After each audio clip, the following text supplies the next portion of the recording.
Sobat Binar, selamat datang di Bisikan Bicara Asik Psikologi ala Berbinar, yang dimana tempat kita bisa sambil santai ngobrolin apapun yang berkaitan dengan psikologi. Perkenalkan, nama saya Safitri, dan tentunya kali ini aku juga ditemani nih sama Kak Cana.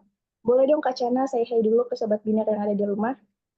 Halo Sobat Binar, makasih udah nemenin kita lagi di Bisikan episode ke-25. Nah, episode kali ini kita punya narasumber spesial nih yang akan nemenin kita menjelajahi topik menarik.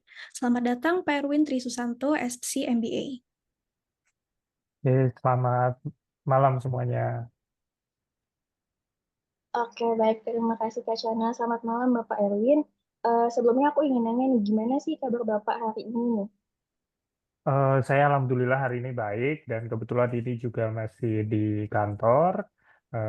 Mungkin nanti setelah kita apa namanya agenda hari ini ya, agenda ini nanti baru saya lanjut pulang gitu. Gimana teman-teman kabarnya baik semuanya? Mbak Safitri, Alhamdulillah Mbak baik. ini, Alhamdulillah, Najwa, saya Mbak juga baik, Pak. ya, Mungkin, alhamdulillah. Pak, mungkin Bapak juga bisa boleh nih kenalin dulu diri Bapak secara singkat ke Sobat Binar yang ada di rumah. Silakan, Pak. Oke, baik. Perkenalkan, nama saya Erwin, Erwin Tri Susanto ya. Saya lulusan dari psikologi juga, S1-nya, kemudian S2 saya ambil Master Bisnis di UGM.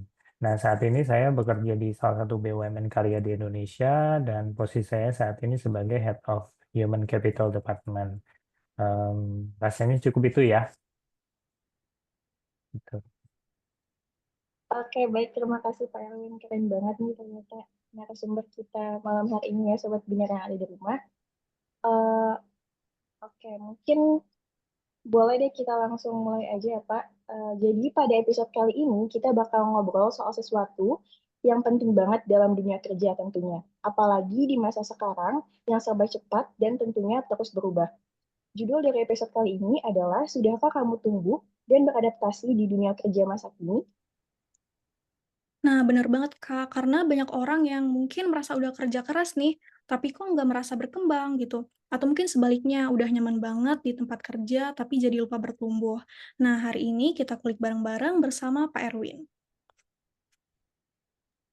Oke, baik. Kalau gitu kita langsung mulai aja ya, Pak Erwin. Jadi untuk aku mau nanya-nanya ini ke Pak Erwin. Pak Erwin kan di dunia kerja yang cepat banget berubah kayak sekarang ini, menurut Bapak apa sih kemampuan yang paling penting biar kita itu bisa tetap relevan dan berkembang? Oke, menarik ya kalau misalnya kita membahas terkait dengan kondisi sekarang yang cukup cepat perubahannya. Kalau di dunia bisnis mungkin kita sebutnya sebagai kondisi VUCA ya, volatility, kemudian apa, uncertainty, kemudian complexity sama ambiguity. Jadi di kondisi VUCA ini memang kita dituntut untuk bisa beradaptasi dengan cepat karena perubahan dunia itu udah sangat cepat gitu. Bisa jadi kalau misalnya sekarang kita punya pola kerja A begitu, tahun depan mungkin pola ini udah nggak relevan lagi begitu. Jadi menurut saya kemampuan yang paling penting di kondisi saat ini adalah kemampuan adaptif. Kalau di dunia kerja pastinya kita ini ya, kalau misalnya kita baru masuk di dunia kerja pertama kali begitu, kita coba kenali dulu lingkungannya seperti apa, kemudian apa saja yang harus kita kerjakan, sebisa mungkin kita beradaptasi, melihat lingkungan secepat mungkin supaya kita juga bisa belajar cepat, gitu. Karena, kondisi VUCA itu memang, menuntut kita lari ya hitungannya, jadi kita jangan sampai ketinggalan zaman, ya kita harus adaptif, kita harus bisa menangkap peluang, kita juga harus bisa melihat kondisi sekitar itu tuntutannya apa, dan kita harus improve diri kita supaya bisa menuhin tuntutan yang ada di dunia kerja saat ini. Gitu sih menurut saya. Eh, Oke, terima kasih Pak atas jawabannya. Saya ingin nyimpulin sedikit ya Pak. Jadi kemampuan yang paling relevan di dunia kerja yang cukup cepat berkembang ini tuh sebenarnya itu kemampuan adaptif yang dimana kalau misalkan kita baru masuk dunia kerja nih, kita harus kenalin dulu lingkungan kita harus tahu harus kerjain apa aja agar kita bisa beradaptasi dengan lebih baik. Terus juga selain adaptif itu kita juga harus mampu nih cari peluang yang ada agar nantinya kita itu nggak ketinggalan zaman dan tetap terus berkembang. Menarik Hmm, sekali ya Pak Erwin. Oke, mungkin betul, selanjutnya betul. bisa dilanjutkan rekan saya. Oke, aku juga mau nanya nih, Pak. Nah, saat ini kan banyak orang yang sedang sibuk bekerja ya, tapi ada beberapa dari mereka itu belum tentu merasa bertumbuh gitu. Nah, gimana sih caranya mengenali bahwa kita itu sedang berkembang secara profesional dan bukan cuma bertahan aja? Mhm. Oke, kalau ini menurut pandangan saya ya, jadi orang bertumbuh di dunia kerja, saya sebutnya mungkin ini ya, karyawan bertumbuh di tempat kerja itu pada saat mereka memang sudah bisa menguasai kompetensi yang dituntut gitu. Jadi taruhlah gampangannya kayak gini, misal pada saat kita bekerja, kita start dari fresh graduate yang kita benar-benar nol di dunia kerja itu. Nah, kita harus tahu nih apa saja yang harus kita kerjakan, job desk apa yang kita kerjakan. Taruhlah ada job desk A, B, C, D gitu ya. Nah, di bulan ini kita harus bisa A gitu. Di bulan depan bisa B, bulan selanjutnya bisa C gitu. Nah, di tahun pertama mungkin baru level bisa, tapi di tahun kedua itu kita harus lebih mahir.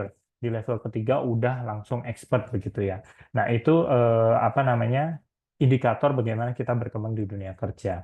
Jadi tidak hanya sebatas kita bisa melakukan, tetapi kita juga harus bisa expert di bidang kita tersebut. Kayak gitu sih menurut saya.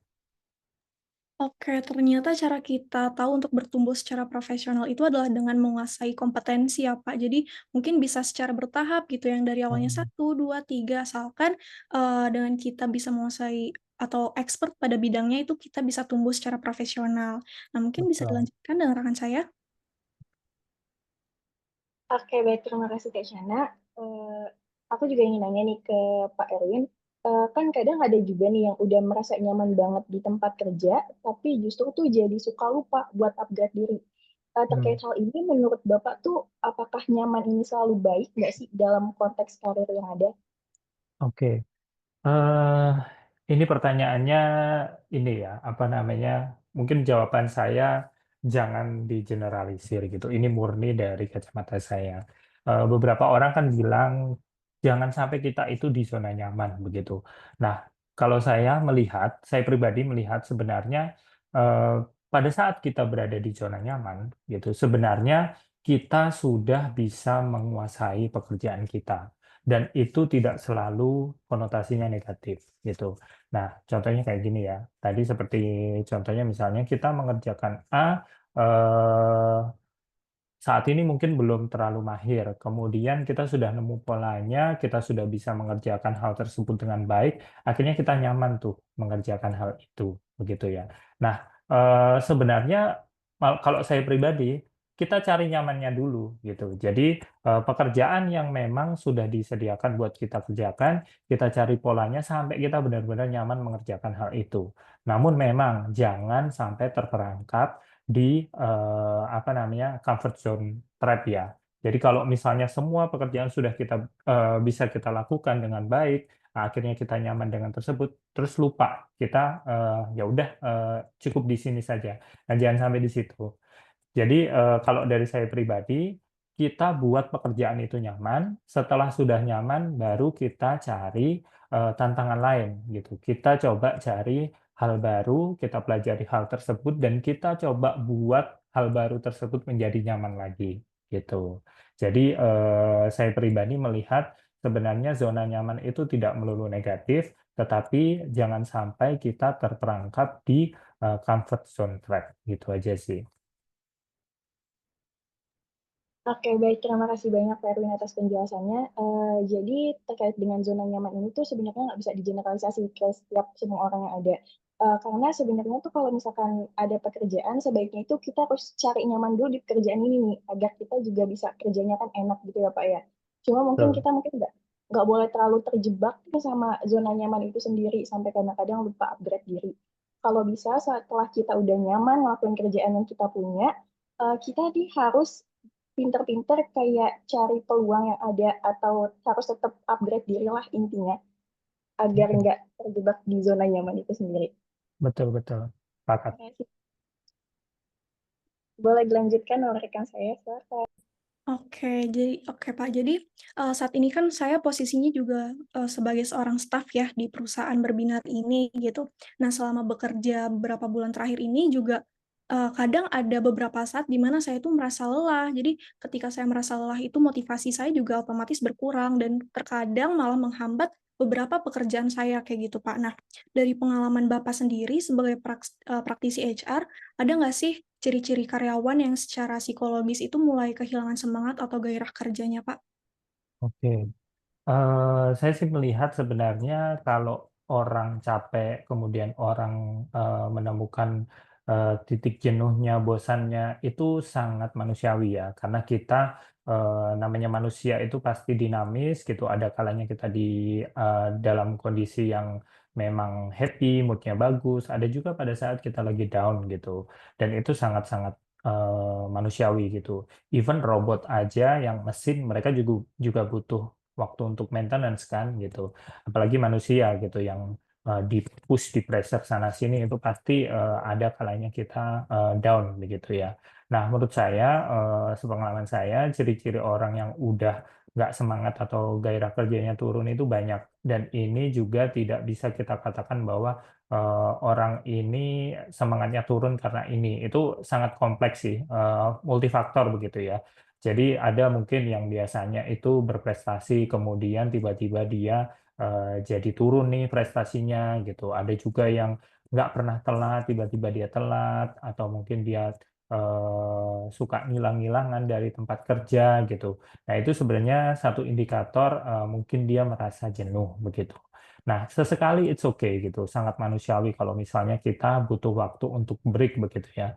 Tetapi kalau misalnya hal ini terjadi terus-menerus gitu, nggak cuma sekali, 2 kali, tetapi sampai berhari-hari, sampai berbulan-bulan, sampai kita, mungkin jadi kontraproduktif. Nah itu satu warning bahwa memang ada sesuatu yang salah di diri kita, gitu ya. Dan balik lagi saya tidak bisa menggeneralisir bahwa orang ini, treatment-nya harus seperti ini. Jadi kita harus lihat dulu root cause-nya dia kenapa seperti itu. Nanti setelah kita tahu root cause-nya, baru kita mitigasi sesuai dengan, permasalahan dia apa, gitu sih menurut saya ya. Oke, jadi sebenarnya apa yang saya rasakan saat itu mungkin, wajar begitu ya, Pak, karena ada faktor-faktor eksternal juga yang membuat saya merasa seperti itu dan, juga ternyata setelah kita merasa semangat itu hilang gitu, tapi sebenarnya masih bisa dimitigasi untuk ke depannya, kayak gitu ya, Pak? Mhm, Oke, betul. baik, terima kasih. Mungkin bisa dilanjutkan? Oke, baik. Terima kasih, Kak Shana. Karena tadi di awal ya, Pak, kita udah bicara terkait dengan adaptasi.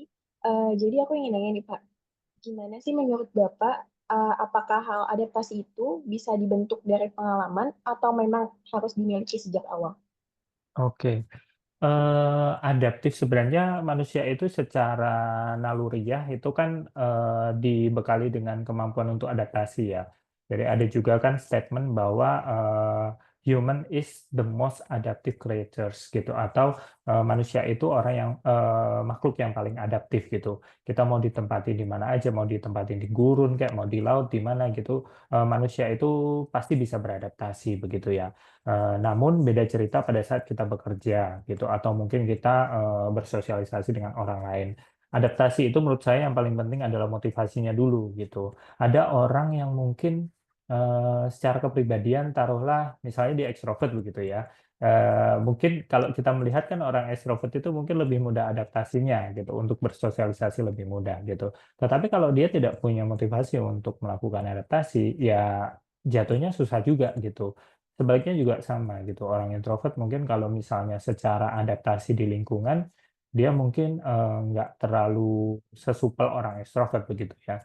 Tetapi ada motivasi yang mendorong dia untuk, "Wah, saya harus adaptif nih, saya harus beradaptasi dengan lingkungan," gitu. Ya itu, malah bisa jadi, it works begitu ya, malah, yang lebih terlihat itu si introvert ini gitu. Jadi menurut saya, pertama itu kita harus punya motivasi untuk melakukan adaptasi sih. Tujuan kita apa gitu. Kita mau belajar hal baru, kita mau menguasai suatu hal baru, ilmu baru, kita mau tune in di pekerjaan dengan cepat, kita mau, bisa diterima di lingkungan, itu harus ada motivasinya gitu. Jadi menurut saya kemampuan adaptasi ini apakah masuk dibentuk dari pengalaman atau memang harus dimiliki sejak awal? Ya kita sudah punya itu dan tinggal kita mau memaksimalkan kemampuan kita untuk beradaptasi atau enggak. Itu aja sih. Oke, baik Pak. Terima kasih banyak atas jawabannya cukup menarik. Jadi kan manusia itu secara naluri itu udah memiliki kemampuan adaptasi itu sendiri. Cuma yang paling penting dari adaptasi itu, apa sih kita punya nggak motivasi dari adaptasi itu sendiri? Karena kalau misalkan kita punya motivasi dan tahu tujuan apa untuk kita untuk beradaptasi, maka nantinya kemampuan itu tuh bakal lebih maksimal. Apalagi ini kan di dunia kerja. Terima kasih Betul. Pak. Ya. Saya akan melanjutkan Kak Cina. Oke, jadi, adaptasi itu bisa dibentuk paling awal dari motivasi dulu ya, Pak, berarti yang otomatis motivasi itu adalah faktor internal dari diri seseorang, seperti itu ya. Nah, jika misal, seseorang tuh udah punya motivasi yang baik nih untuk beradaptasi dalam sebuah lingkungan perusahaan atau organisasi seperti itu, Pak. Nah, tapi dari organisasi tersebut itu nggak mendukung untuk seseorang itu beradaptasi, kayak gitu. Nah, apakah kondisi tersebut itu memungkinkan untuk terjadi? Maksudnya kayak peran tempat kerja tuh juga berpengaruh nggak, Pak, terhadap adaptasi seseorang sehingga bisa bertumbuh? Oke. Eee, Menurut saya memang di tempat kerja itu ada beberapa faktor ya yang mempengaruhi apakah orang-orang ini jadi nanti cepat beradaptasi atau enggak gitu. Salah satunya menurut saya itu adalah budaya perusahaan gitu. Jadi budaya perusahaan ini pengaruhnya sangat besar di behavior dari para karyawan itu. Jadi kalau bisa saya katakan, budaya perusahaan ini kan dibentuk dari secara top down ya. Pimpinan tertinggi yang menciptakan budaya, kemudian dia memberikan contoh, apa yang harus dilakukan setiap harinya, akhirnya semua karyawan, orang-orang yang ada di perusahaan itu akan mencontoh apa yang dilakukan oleh pimpinan ini, gitu. Nah, dari hasil behavior yang sudah terbentuk, kemudian dilakukan setiap hari, akhirnya jadi habit. Nah, dari habit tersebut akhirnya, jadilah culture gitu, jadi budaya gitu. Dan budaya itu yang membentuk, yang mem-branding si organisasi tersebut. Nah, menurut saya memang, penting, peran dari lingkungan untuk membentuk, kemampuan adaptasi kita itu juga penting. Selain tadi ya motivasi internal ya, intrinsic motivation itu penting untuk, penggerak pribadi, tetapi lingkungan nantinya akan mendukung, seberapa cepat adaptasi si orang ini, gitu. Jadi kalau boleh saya kasih contoh misalnya ya, di perusahaan yang punya budaya perusahaan yang adaptif, itu misal, ada perusahaan yang dia setiap minggu itu mengadakan sharing knowledge atau sharing session dan itu yang melakukan adalah karyawannya gitu.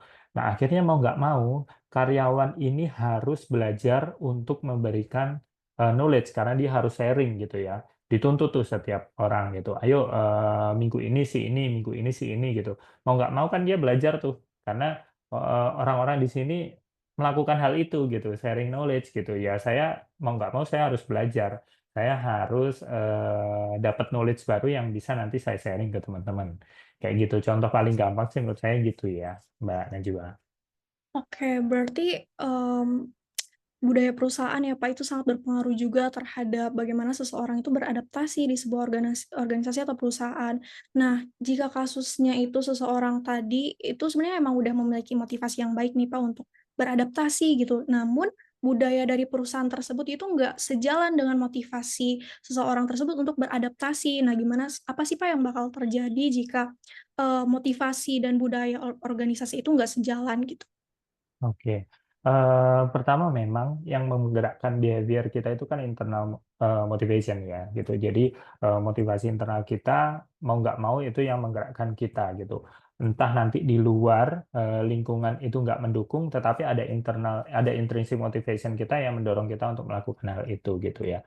Memang, ini akan tetap bisa, si orang ini akan tetap bisa beradaptasi, tetapi memang, mungkin nggak secepat kalau misalnya si organisasi itu nggak mendukung, budayanya nggak terlalu mendukung gitu, lingkungannya juga nggak terlalu support begitu ya. Tetapi apakah bisa gitu? Ya bisa aja gitu. Malah bisa jadi di perusahaan itu kan ada yang namanya change agent begitu ya. Dia mungkin bisa jadi pentolannya untuk membentuk budaya itu gitu. Tetapi perlu diketahui bahwa memang budaya perusahaan paling gampang dibentuknya adalah dari top down, dari pimpinan, kemudian nanti apa namanya yang di bawah itu akan mencontoh gitu. Tetapi kalau pimpinan tidak memberikan contoh, apakah yang dari bawah bisa? Bisa. Bisa untuk menjadi pentolannya gitu. Jadi change agent-nya bisa. Tapi ya mungkin memang agak effort begitulah karena power dia kan tidak sebesar seperti halnya yang di atas begitu ya. Gitu sih paling Mbak Najwa. Oke, berarti emang sebenarnya yang paling mudah itu jika memang udah top down ya, Pak. Jadi udah dari Betul. atasan-atasannya yang mencontohkan seperti itu ya. Cuma mungkin jika memang tidak sejalan itu masih ada kemungkinan untuk beradaptasi. Berarti root-nya emang masih dari motivasi internal ya, Pak? Kalau dari saya seperti itu ya gitu. Cuman kalau misalnya nanti saya di-compare, pendapat saya di-compare dengan akademisi ya bisa jadi nanti akan berbeda ya gitu. Tetapi ini murni dari perspektif atau point of view saya sih. Gitu. Oke, baik Pak. Terima kasih. Bisa dilanjutkan? Oke, baik. Terima kasih Kak Shana.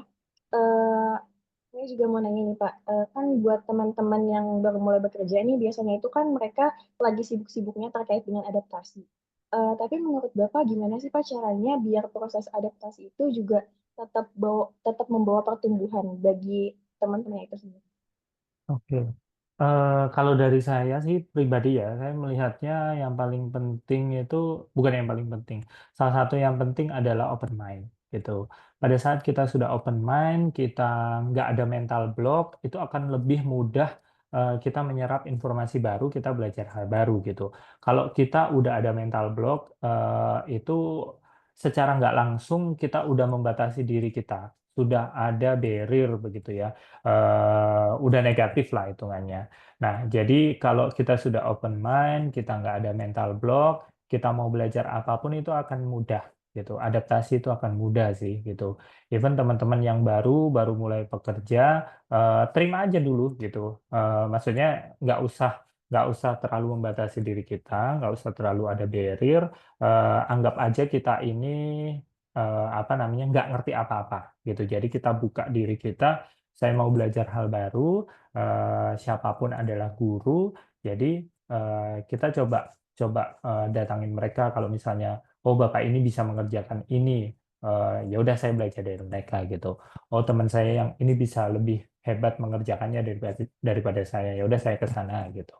Atau siapapun gitu, pokoknya open mind dulu, jangan ada mental block dulu, supaya semua ilmu itu masuk gitu. Ibarat kita gelas itu kita kosongin dulu isinya, kita terima semua, yang diisi nanti dari luar, baru nanti kita saring mana yang bagus gitu. Jadi yang penting, menurut saya sih open mind dulu aja gitu. Oke, baik Pak Erwin. Terima kasih banyak atas jawabannya. Jadi yang paling penting itu, yang utama banget adalah kita harus open mind. Jangan punya mentality block gitu. Jangan sampai ngebatasin diri kita sama hal-hal baru agar nantinya kita tuh bisa nyerap ilmu pengetahuan gitu, Pak. Tapi Pak, saya juga mau nanya nih, Pak. Kalau misalkan di saat kita udah open mind nih, tapi kita tuh kan juga biasanya mau tanya ke teman-teman atau ke atasan, cuma dari pihak atasan dan teman-temannya itu tuh terkadang malah nganggap kita tuh kayak rendah gitu loh Pak. Maksudnya itu dalam artian, masa kamu gini aja nggak bisa gitu loh Pak. Jadi kan bikin kita sendiri juga agak ngedown gitu. Kalau kita dihadapin situasi kayak gitu, baiknya gimana ya Pak? Oke, memang ada sesuatu yang kita tidak bisa kontrol ya, seperti halnya orang lain begitu. Apa namanya, apa yang mereka lakukan itu kan di luar kendali kita. Kita tidak bisa mengontrol mereka harus begini, harus begitu. Yang bisa kita kontrol adalah diri kita, attitude kita, sama behavior kita gitu kan, menghadapi hal tersebut. Eee, Memang kalau kalau dari saya pribadi ya, belajar itu bisa dari mana aja. Jadi mungkin mereka menganggapnya, "Ini anak ini nanya mulu nih," gitu kan, jadi ganggu kerjaan gitu, atau, "Lo kosong banget sih," gitu kan, maksudnya, "Masa gitu aja nggak ngerti?" Gitu kan. Nah, mungkin ya udah kalau misalnya dia seperti itu, kita coba pelajari, oke mungkin saya memang secara pribadi saya belum tahu apapun, ya udah saya belajar dulu nih dari literasi gitu, dari internet, dari buku, ChatGPT segala macam, at least saya ada gambaran. Baru nanti, coba pahami dia, kenapa dia seperti itu ya? Apakah memang timing-nya nggak tepat nih saya untuk tanya gitu? Ataukah memang dia tipikal bukan orang yang, benar-benar ngajarin gitu? Ataukah kalau misalnya saya ajak diskusi, bisa nggak ya? Atau mungkin nanti pada saat makan siang, kira-kira, memungkinkan nggak ya, gitu. Jadi kita juga harus bisa baca timing sih, gitu. Karena pada saat bekerja itu kan orang itu kondisinya juga stressful begitu ya. Mungkin timing kita nggak tepat, gitu. Atau mungkin cara kita yang bertanya nggak tepat, begitu. Jadi, ya sudah, kita belajar dari source yang lain, baru nanti kita pendekatan ke dia perlahan, dengan cara yang lain gitu, mungkin lebih informal pada saat makan siang atau mungkin, di luar pekerjaan begitu ya, kita coba coba approach lagi gitu. Kalau misalnya tetap nggak bisa, ya udah mungkin memang karakternya seperti itu, kita coba cari source lain aja daripada kita yang stres sendiri. Paling sih gitu ya. Oke, baik Pak. Terima kasih banyak Pak atas jawabannya. Jadi kita tuh nggak harus melulu, kalau misalkan nggak tahu langsung tanya, tapi kita bisa cari dulu, belajar dulu sendiri dari sumber-sumber lain yang ada, karena kan juga banyak sumber. Setelah itu mungkin kita bisa nyari timing yang tepat buat nanya ke orang yang emang udah berpengalaman. Namun kalau emang orang tersebut masih bersikap seperti itu, kita sebaiknya tidak terlalu dipikirkan ya Pak ya, biar menghindari hal-hal stres yang ada. Iya, betul. Kemarin, silakan Kak. Oke, baik, terima kasih. Jadi mungkin masih berkaitan dengan mental block tadi ya, Pak. Jadi setelah mendengar istilah mental block tadi itu jadi saya kepikiran, pengalaman saya kemarin-kemarin rasanya seperti pernah gitu, saya merasakan mental block, saya merasakan stuck di tempat kerja saya, kok saya nggak ngerasa berkembang, ini aja yang saya kerjakan, kayak gitu, Pak. Cuma saat itu saya nggak melakukan open mind sih, Pak, waktu itu. Dan untuk lingkungan kerja saya sebenarnya juga masih suportif-suportif aja gitu, jadi tapi saya merasa memang motivasi atau dari internal saya sendiri aja yang membuat saya itu ngerasa stuck, mental block kayak gitu. Nah, menurut Pak Erwin, langkah awal apa sih yang bisa dilakukan seseorang biar pelan-pelan tuh bisa naik lagi gitu, Pak, dan kembali bersemangat? Oke. Eee, Seperti yang saya infokan tadi ya, jadi memang secara manusiawi itu kita pasti ada masa kita down, kita bosan segala macam gitu. Dan ada waktu stuck-nya gitu, udah nggak bisa ngapa-ngapain atau mungkin kita benar-benar yang motivasinya nol banget gitu ya. Nah, menurut saya pribadi, apa yang bisa kita lakukan, kita coba refleksi dulu, apa yang sebenarnya kita suka dari pekerjaan kita gitu. Jadi kayak misalnya pekerjaan itu, kita punya 10 job desk gitu ya. Mana yang kita suka gitu. Misalnya dari 10 itu, oh saya suka ngerjain yang, job nomor satu nih gitu. Coba lihat, kenapa saya bisa suka mengerjakan hal itu gitu. Pasti itu ada polanya gitu. Apakah saya suka mengerjakan itu karena ini, butuh analisis, ataukah pekerjaan itu butuh, ngolah data, ataukah pakai angka-angka, itu pasti orang itu pasti ada polanya gitu. Nah, setelah kita menemukan polanya, eee, kita coba terapkan pola itu ke pekerjaan yang lain gitu. Jadi at least kita happy dulu nih, gitu. Jadi kita cari happy-nya dulu, supaya semangat kita, vibes positif kita keluar lagi, gitu. Jadi kalau udah stuck itu, jangan tambah nyari sesuatu yang bikin kita stres, bikin kita tambah nggak mau ngapa-ngapain gitu. Misalnya ya, dengerin lagu-lagu sedih gitu yang tambah nggak mau ngapa-ngapain gitu, tambah merasa, "Aduh berat banget sih ini dunia," gitu kan. Nah, kita coba mencari sesuatu yang memang kita suka, pekerjaan apa yang kita suka. Terus kita lihat, "Oh ternyata saya suka pekerjaan ini karena ini menggunakan analisis," gitu. Ya udahlah coba untuk job yang kedua, saya juga pakai analisis gitu gitu. Atau mungkin job yang ketiga yang seharusnya ini nggak ada analisisnya, gue coba apa namanya, saya coba ini mikir ini harus dianalisis apa ya gitu, atau saya harus menggunakan analisis di bagian apa ya gitu.